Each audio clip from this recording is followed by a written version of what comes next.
Pulsuhan naman natin ang sentimiento ng publiko sa naging pagsuko ni Janet Lim Napoles kagabi mismo kay Pangulong Noynoy Aquino.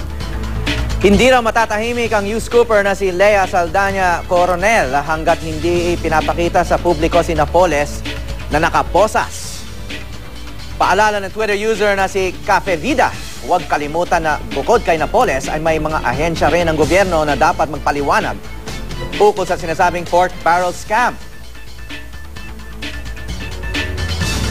Pabiro naman komento ni T. Andreo, huwag naman daw sanang mauwi sa eksenang wheelchair ang pagsuko ni Napoles. Lumang estilo na raw kasi ito.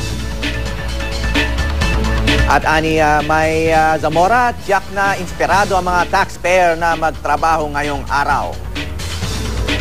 Kini-question naman ng Twitter user na si Joe Ming ang koneksyon ni Napoles kay Pinoy at bakit nagawa nitong sumuko sa mismong Pangulo.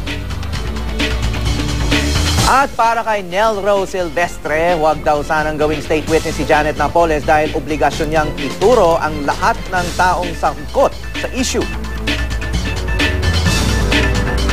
Wala pa pong kasong na isasampa kay Janet Lim Napoles kaugnay ng pork barrel scam. Sumuko siya para sa kasong serious illegal detention na isinampa ng whistleblower na si Ben Herluy. Makisali po sa diskusyon, i-tweet ang inyong opinion sa aming Twitter account na @News2GoGNTV. Gamitin ang hashtag na Bantay Kaban.